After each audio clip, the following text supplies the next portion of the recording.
नमस्कार, मैं हूं मयंक आपके साथ। देखिए, इस वक्त एक बड़ी खबर आ रही है कि इजराइल के ऊपर एक बार फिर ईरान ने जबरदस्त मिसाइलों की बौछार की है। पूरी रात ईरान के ऊपर मिसाइल अटैक होते रहे। कहां कहां पे ये अटैक हुए हैं और अब नेतन्याहू अमेरिका क्यों गए हैं? देखिए, एक जैसा एक्सपर्ट्स की राय है, हमने देखा आज 9th डे है इस वॉर का और 9वें दिन जो एक्सपर्ट्स बता रहे हैं कि अब ईरान इस युद्ध में लीड बना चुका है। यानी आप अगर सरल शब्दों में कहें तो अब ईरान इजराइल पर भारी पड़ रहा है और शायद यही वजह है कि नेतन्याहू को भागकर जो है फौरन अमेरिका जाना पड़ा है।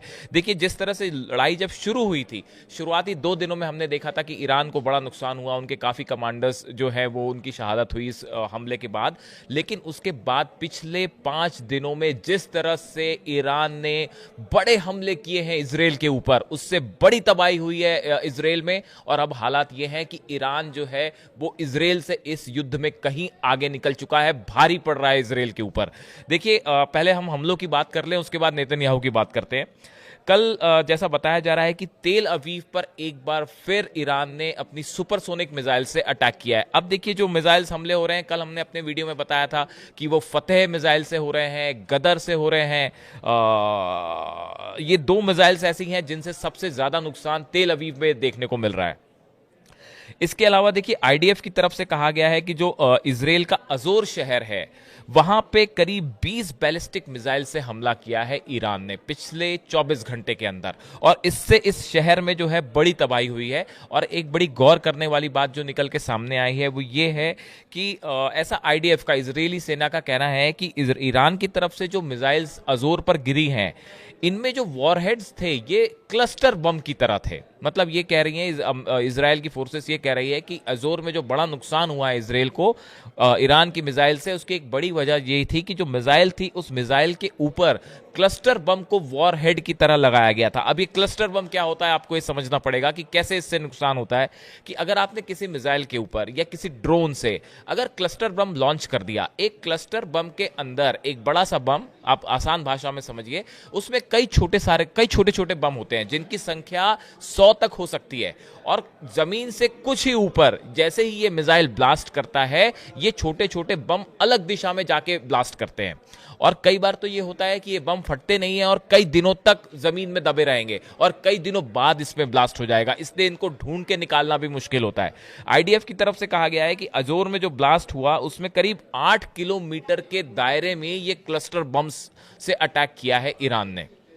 इससे बड़ी तबाही हुई है, कई घरों में आग लगी, काफी सारे लोग इससे इंजर्ड हुए हैं। अब जो ईरान की मिसाइल से जो बम गिरे हैं अजोर में, अब इनको खोजने का काम आईडीएफ कर रही है, जो कि बेहद मुश्किल साबित हो रहा है और इसमें ये काफी टाइम टेकिंग भी होता है।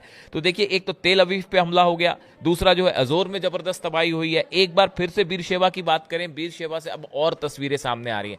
कल हमने देखा था कि किस तरह से बीरशेबा पे बड़ा हाइपरसोनिक मिसाइल से अटैक किया था इसराइल ने, और उसके बाद जो है वहां पे आग की तस्वीरें दिखाई दी, कई घरों में बिल्डिंग्स में डैमेज हुआ, उसकी तस्वीरें सामने आई। अब और कुछ तस्वीरें सामने आई हैं जिससे ये अंदाज लग रहा है कि बीरशेबा में जो है बहुत बड़ा हमला हुआ है ईरान का, और इसको जो है एक बार फिर आयरन डोम जो है पूरी तरह से फेल हुआ रोकने में।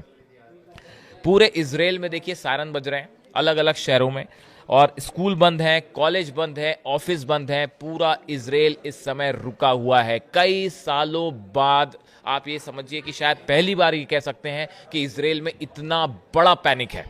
अब देखिए, जैसे ये पिछले 5 दिनों में ये बात तो तय है कि ये युद्ध अब पलट चुका है। ये ईरान जो है वो इजराइल पे भारी पड़ रहा है। इजराइल की तरफ से भी लगातार हमले हो रहे हैं, F-16 F-35 ईरान पर हमला कर रहे हैं, वहां भी तबाही हुई है। लेकिन अब इसमें दो मत नहीं है कि जो तबाही इजराइल को हुई है उससे ईरान जो है वो अब इस युद्ध को जीतने लगा है।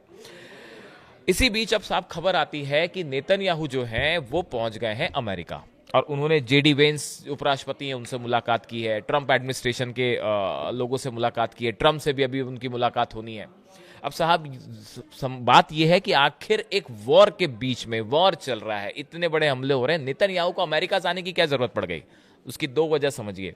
पहली बात तो ये पूरी तरह से असेसमेंट लगाने में इजराइल और इजराइल की खुफिया एजेंसी मोसाद इस बारे में अंदाज नहीं लगा पाई थी कि इतना बड़ा हमला ईरान की तरफ से हो जाएगा। और जो तबाही तेल अवीव में हुई है, बिरशेवा में हुई है, जेरूशलम में हुई है, अशदोद में हुई है, हाइफा में हुई है, करीब ऐसे 10 से 12 शहर हैं इसराइल के जहां सीधा हाइपरसोनिक मिसाइल्स ने हिट किया है।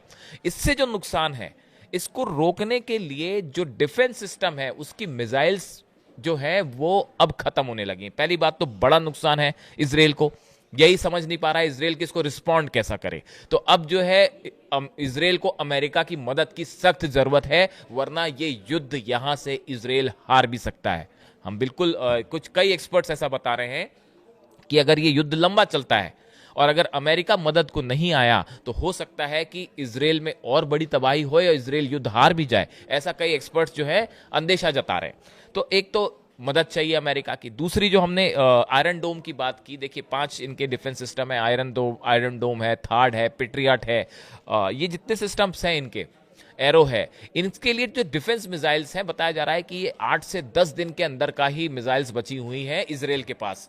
अगर ये खत्म हो जाती है, नई सप्लाई नहीं होती है या सीज फायर नहीं हुआ, तो फिर ये आप समझिए कि जो अभी कुछ जो मिसाइल्स ईरान की रोक पा रहा है इसराइल, वो भी नहीं रोक पाएगा और ईरान की सब मिसाइल इसराइल के शहरों पे बरस पड़ेंगी।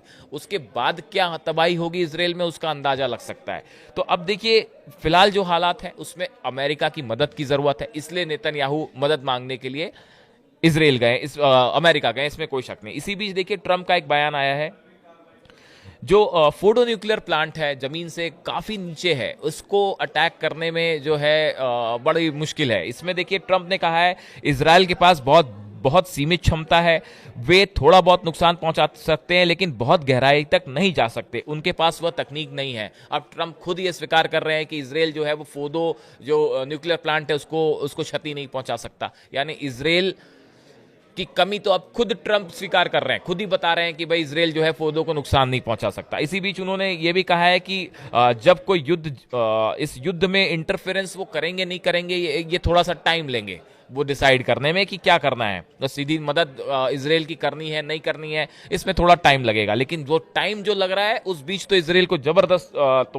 नुकसान हो रहा है। इसी बीच ओआईसी की बैठक हुई है, ऑर्गेनाइजेशन ऑफ इस्लामिक कोऑपरेशन जो है इसकी बैठक हुई है, अरब लीग के सदस्य इसमें मिले हैं और इस पर चर्चा हुई है कि ईरान इसराइल युद्ध को लेके। और इसी बीच देखिए अब्बास अराक्ची जो विदेश मंत्री हैं ईरान के, इनका बयान आया है, इन्होंने कहा है कि भाई युद्ध के बीच तो बातचीत नहीं हो सकती, आप इसराइल पहले हमला रोके उसके बाद ही किसी तरह की बातचीत होगी। और उन्होंने ये भी कहा है कि ईरान अब अमेरिका पे कतई भरोसा नहीं करेगा और जो टॉक्स के जरिए किया गया उसने एक प्रकार से कूटनीति की आड़ में ईरान को धोखा दिया गया। अब ईरान बिल्कुल विश्वास नहीं करेगा अमेरिका पे, पहले आप हमले रोकिए उसके बाद ही किसी तरह की बात होगी। तो देखिए कुल मिला के सारांश ये है कि एक बार फिर इसराइल पे जबरदस्त हमले हुए हैं, बड़ी तबाही इसराइल में मच रही है जो इसराइल नहीं रोक पा रहा है। नेतन्याहू अमेरिका में है, मदद मांगने गए हैं, अब वहां पे क्या बातचीत होती है, क्या अपडेट निकल के आता है, हम आप तक पहुंचाएंगे। फिलहाल जो भी इस पे अपडेट होता है उस खबरें हम आप तक पहुंचाएंगे। Thank you so much.